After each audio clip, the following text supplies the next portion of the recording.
Selamat datang dan berjumpa kembali bersama channel novel kita. Inilah cerita novel Suami Sampah Menjadi Orang Terkaya bab 4 yang berjudul Siapa Bilang Dia Palsu. Setelah Yosua keluar dari rumah, dia segera menghentikan taksi dan berkata untuk menuju ke Kusuma Group. Di dalam mobil, dia menelepon Kennedy, orang yang bertanggung jawab atas Kusuma Group cabang Kota Medan. "Paman, gimana sih? Bukankah aku sudah meminta kamu untuk serahin urusan Kusuma kepada Cindy?" "Tuan, aku sudah aturkan terkait hal ini kok." "Cindy, hari ini pergi tanda tangan kontrak, kok malah tidak jadi sih?" "Ini," Paman Ken berkata, "aku akan menelepon dan bertanya segera." Ketika Paman Ken hendak menutup telepon, dia mendengar kalimat lain dari Yosua. "Dan juga, usaha Kusuma Group di 3 provinsi Sumatera milikku semua sekarang. Perusahaan harus segera mengganti nama." "Ganti nama? Bisa. Sekarang cabang-cabang di 3 provinsi itu semuanya di bawah kepemilikanmu. Tentu saja, kamu bisa mengganti nama." "Bagusnya ganti nama apa?" Yosua berpikir sejenak dan berkata, "Ganti jadi Oshu Surya Group saja." Paman Ken segera bisa menebak isi pikiran Yosua dan berkata, "Oke. Aku akan tugaskan orang untuk mengurusnya."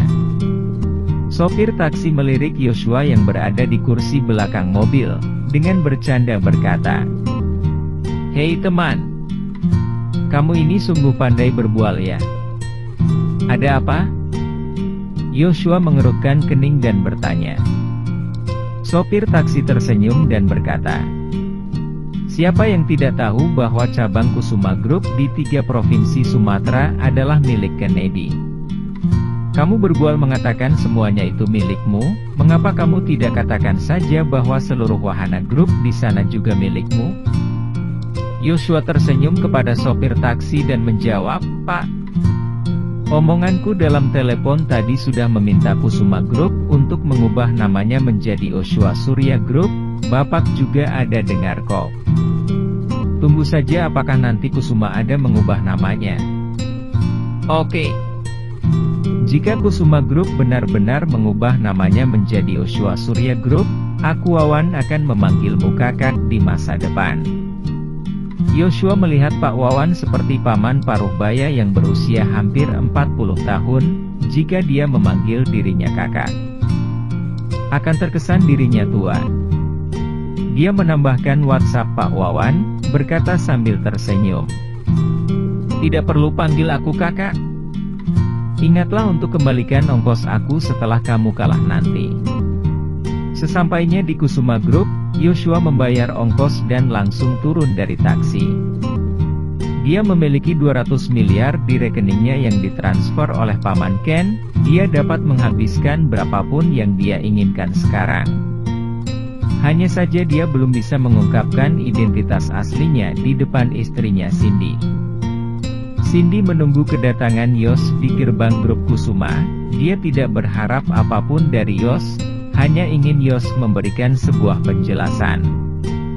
Sementara saat Cindy menunggu dengan cemas, Dewi bergegas keluar bersama manajer Departemen Periklanan, Marwan.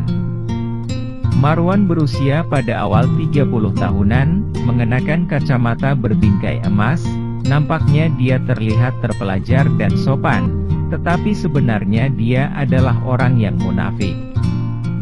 Dewi baru saja ditelepon oleh wakil presidir Pak Budiman.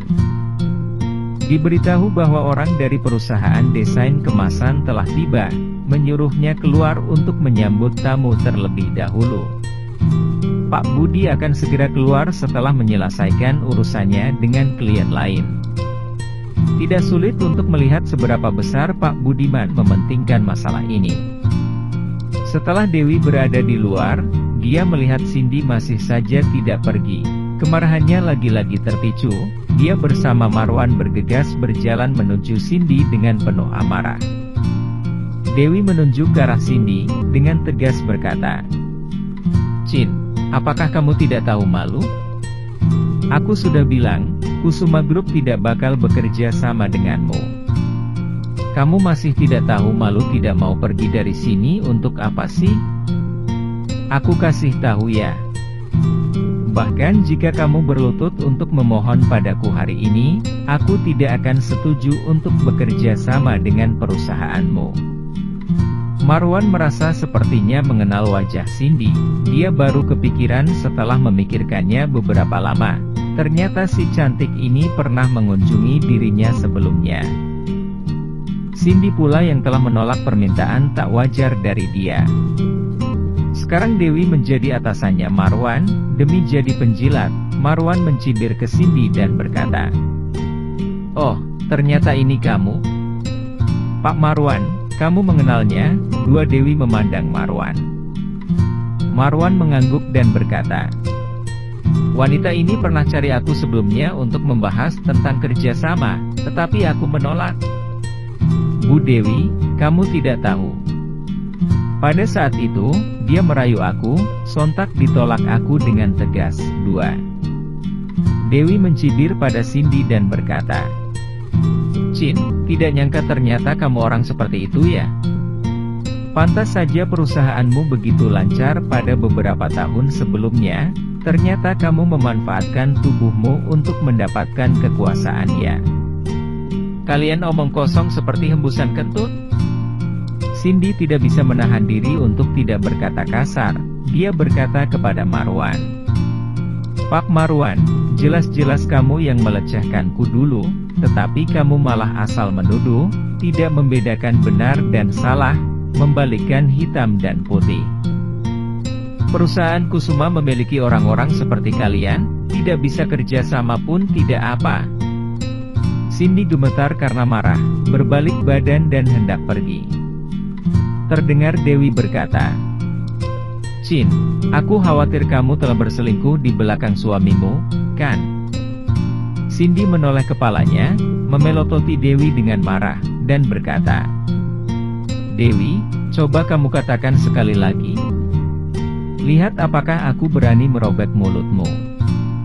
Aku bilang, kamu telah berselingkuh di belakang suamimu sejak dulu." Dua Bagaimana mungkin Dewi bisa takut akan ancaman Cindy? Dia terus menyerang Cindy dengan kata-kata. Pada saat yang bersamaan ketika dia menyerang Cindy, dia merasakan kesenangan yang tak bisa dijelaskan di hatinya.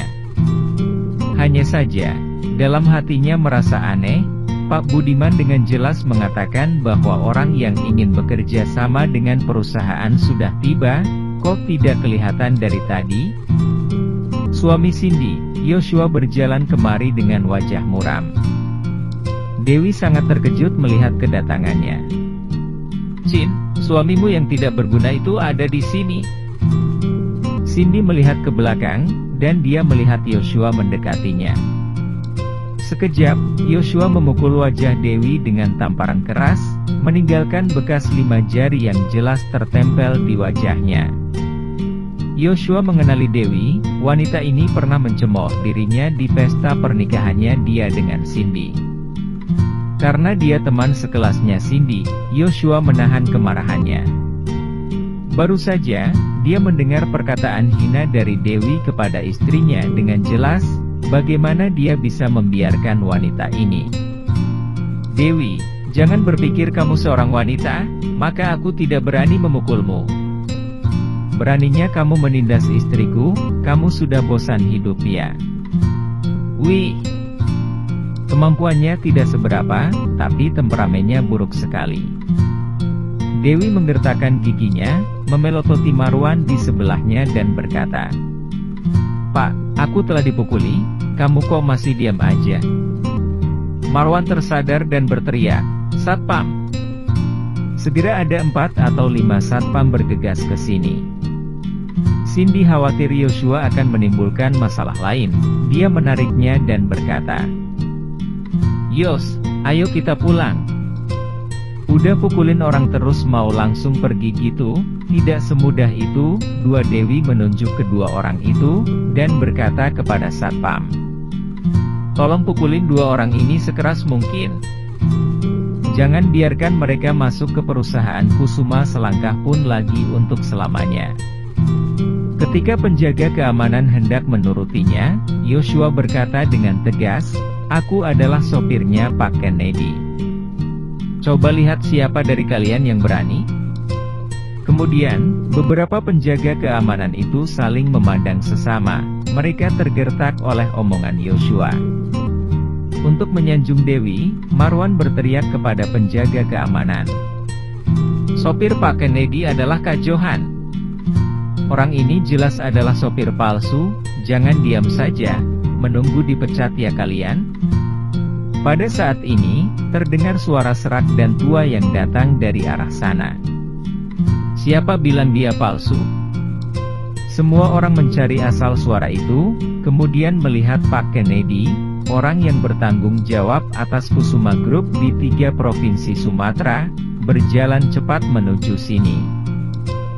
Setelah Kennedy berbicara dan Yoshua ditelepon, dia masih sedikit khawatir, jadi dia datang sendiri untuk memeriksa keadaan. "Pak Presdir Kennedy." Dewi, Marwan dan beberapa penjaga keamanan melihat Kennedy seolah seperti tikus melihat kucing, mereka menjadi saat taat. Kennedy memelototi beberapa orang dan berkata dengan tegas, "Kalian buta ya? Nona Cindy adalah VIP yang aku undang ke sini, kalian berani-beraninya mengusirnya keluar." "VIP?" Dewi dan Marwan sekejap tercengang tidak bisa berkata-kata. Bahkan Cindy sendiri pun melongo. Dirinya datang ke Kusuma Group untuk membicarakan kerjasama. Sejak kapan dia menjadi VIP? Yoshua mengedipkan mata pada Kennedy, memintanya untuk tidak mengungkapkan identitasnya. Dia berkata pada Kennedy, "Tuan Ken, bukankah Anda setuju agar istriku datang ke perusahaan Kusuma untuk menandatangani kontrak? Mengapa orang-orang di perusahaan ini tidak mengikuti perintah, malah bertekad untuk mengusir kami? Ini perlu bagiku sebagai sopir khusus untuk ingatkan Anda. Anda tidak akan mendisiplinkan karyawan perusahaan Anda dengan cara seperti ini saja kan? Pak Yos, ini kelalaian aku." Setelah mendengar percakapan antara Yoshua dan Kennedy, semua orang yang berada di situ terkejut. Siapa Kennedy? Dia adalah orang terkaya di kota Medan. Bahkan jika Yoshua memang sopir mobil khusus Pak Kennedy sekalipun, bagaimana dia bisa berbicara kepada Pak Ken dengan nada yang arogan? Pak Ken juga terlihat bisa menerima kritikannya. Ini benar-benar mengejutkan. Begitu Kennedy selesai berbicara, seorang pria tampan berusia 40-an yang mengenakan dasi berlari mendekat. "Pak Ken, mengapa Anda di sini?" Dua wakil Presdir Budiman bertanya pada Kennedy. Kennedy amat marah, dia menunjuk dan memarahi Budiman sambil berkata, "Pak Budi, bagaimana kamu melakukan tugas? Lihatlah anak buahmu, hal baik apa yang telah dilakukan mereka." Bersambung. Jangan lupa share, like and subscribe.